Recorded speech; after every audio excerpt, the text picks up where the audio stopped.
The topic of Kyle and adultification is what we call an underlying theme, which is a theme that is constantly brought up but never addressed by the body of the text that it exists in.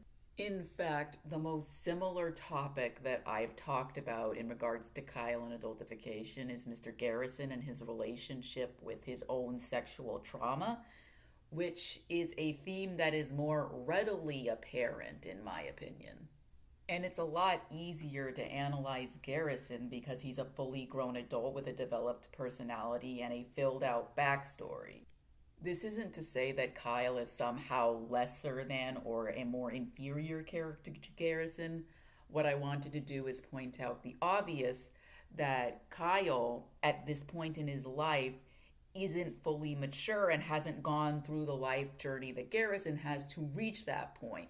We only know Kyle as a child, and therefore there's only so much judgment we can bestow upon him because comparing him to Garrison is quite frankly unfair on every single conceivable level that I can think of. I've been mulling about this for probably a week or two now, and I didn't want to do this, but I think in order to talk about Kyle and adultification, I am going to have to go over the episode Mr. Hankey, the Christmas Poo, a season 1 episode, and an episode that I think is the most important episode in the entire show. And I don't really want to do that because I think you all should watch Mr. Hankey, the Christmas Poo for yourself and come to your own conclusions. But if I'm going to talk about this topic, then this is one of the few episodes where Kyle and adultification is a main theme of it rather than underlying subtext. The only other episode that does this is, as of this point in time, the most recent South Park special, End of Obesity. Okay, it's the nativity scene. Wendy pushes the baby out her cooch. Kyle grabs it. Mr. Garrison complains about Wendy's birth pains not being believable. Sheila Broflovsky comes in.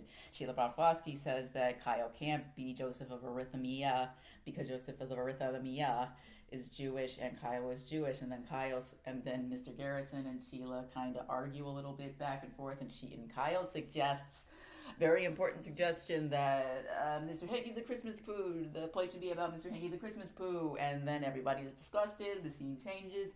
It's snowing outside. The kids all catch snow on their tongues, but Kyle is forbidden because he's Jewish. This starts a theme of isolation with Kyle. Kyle is now isolated from all the other kids because of the demands of his mother and because of the religion that he is a part of. And when he gets home, he is scolded about Mr. Hankey, the Christmas Poo, after sabotaging the town meeting. Quote unquote sabotaging. I don't say sabotaging because he actually sabotaged the town meeting. I say sabotage because none of the townspeople like his suggestion of having Mr. Hankey, the Christmas Poo, become the new Christmas mascot.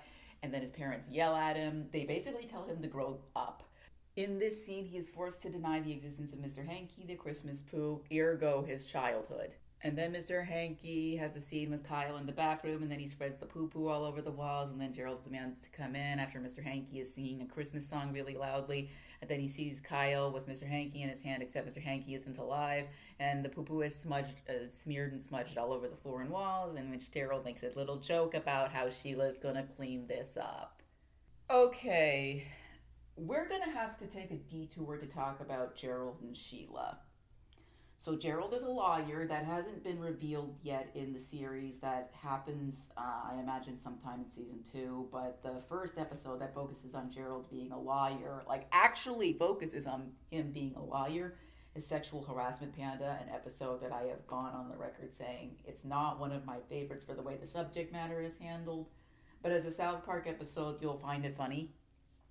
Okay, but Gerald is basically telling Kyle in this scene, the scene before where he was yelling at Kyle, we're not going to focus on the poo-poo smudging on the walls yet. But Gerald basically says there is no such thing as Mr. Hankey the Christmas Poo. Kyle needs to get his act together. He's out of control, and he's basically making the family look bad. And Sheila, throughout the entire time, is hiding behind him and saying, You should listen to your father, Kyle. Do what your father says. And there's a moment where Gerald says, Sheila, let me handle this. And it's a very interesting moment because it's the first time that you actually get the sense that there is a power imbalance between Sheila and Gerald. This isn't to say that there is a conscious power imbalance between them.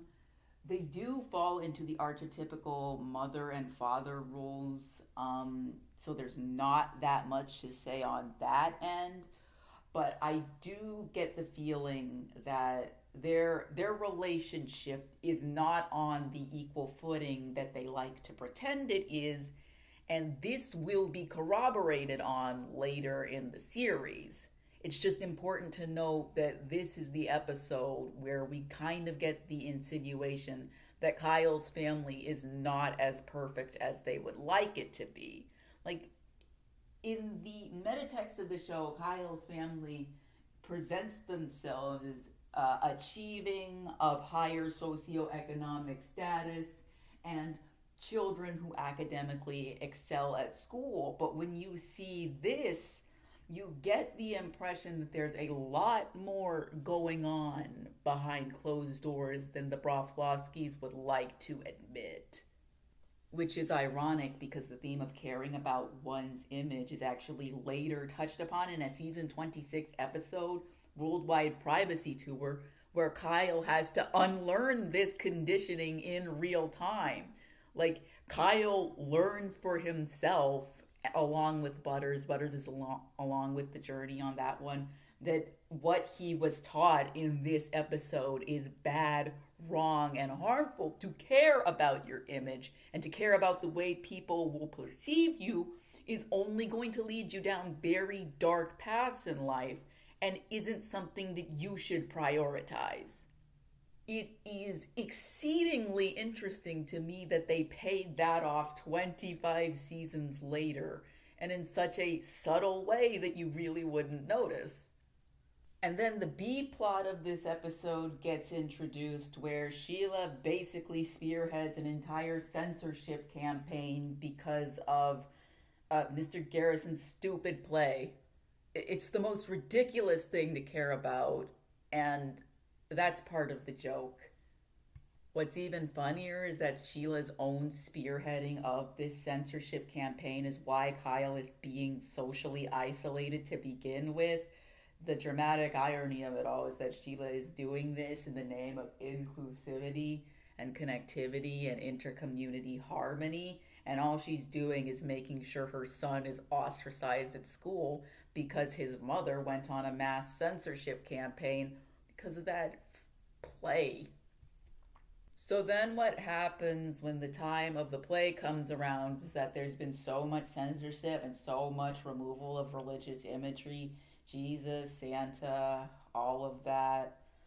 The school is basically forced to run a Philip Glass musical, and it's the most haunting sound you've ever heard in your life, mixed with a bunch of kids just moving around in leotards. It's nothing.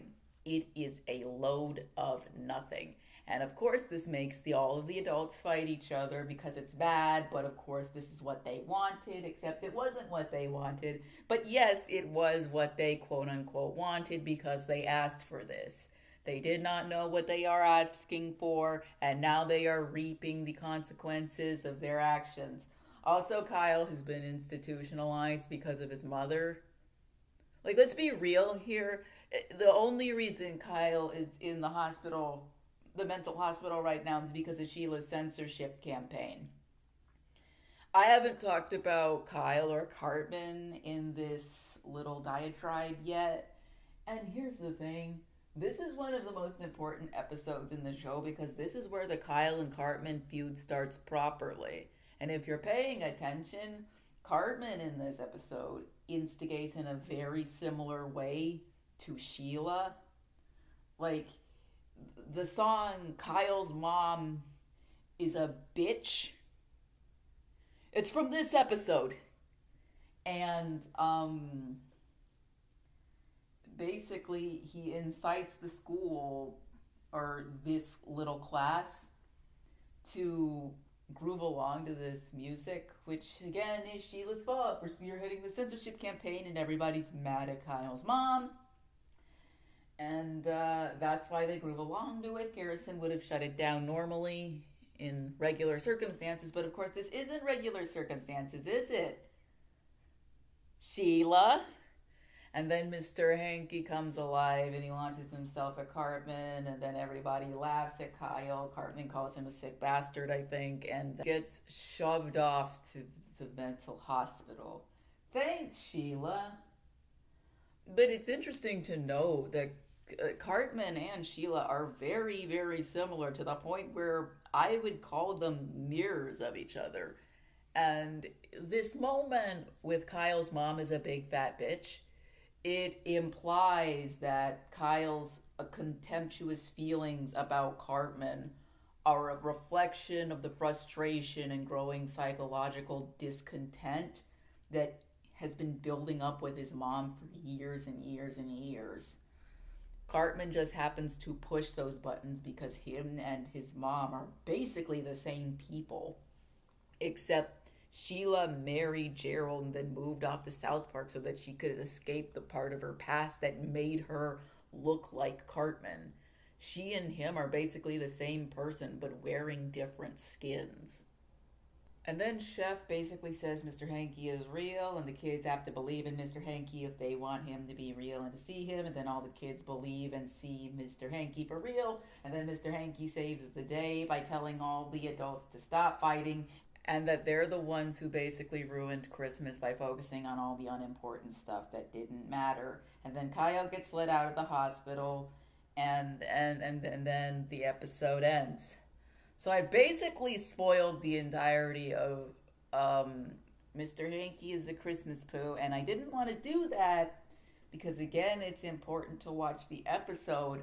But also, like, this is one of the few episodes, like I said in the beginning, that directly deals with the theme of Kyle and adultification, and I need to elaborate what I mean by that. When a topic is handled as a theme, it means that the writer plans to elaborate more on this particular topic in the future. There are times when topics are actually handled as topics, like Cartman's anti-Semitism, which was handled as a discussion point / topic in multiple episodes, the most infamous being Passion of the Jew, and most recently the Kanye West one, where his anti-Semitism was directly dealt with and called ridiculous and stupid and nonsensical. But Kyle and adultification being handled as a theme means that the writers have more to say and build on, rather than it being a subject of the week type of situation. And here we must talk about End of Obesity, because in this episode, Kyle basically replaces Luanne as Cartman's caretaker as Kyle tries to navigate the American healthcare system to make sure Cartman can get his obesity medication, because his doctor has recently declared that Cartman's weight is a problem. It's funny because End of Obesity is perhaps one of the most accessible episodes of the show. However, if you have been watching for a very long time, if you've been paying attention to these characters, you will know exactly why Cartman is basically taking Leanne's place, and why Cartman is relying on Kyle so much to get him these obesity medications, which Kyle is basically the only person in his life who has successfully been able to get him the obesity medications. Liane couldn't even do this, and she was the insured one. Like, Kyle straight up made an entire home lab and spearheaded the operation to create the obesity medications that Cartman needed, which is implied to be Ozempic. Kyle made Ozempic in his lab just for the sake of one of his closest friends. Also, spoilers for End of Obesity, because I'm going to be spoiling the bejesus out of this one too. In one of the final sequences of the episode, one of the last ones, Kyle dons Randy's handgun and fires it at adult women that he has known his entire life, all for the sake of Cartman getting his obesity medications. It is clear to me that Kyle is serious about protecting people that he cares deeply about / loves.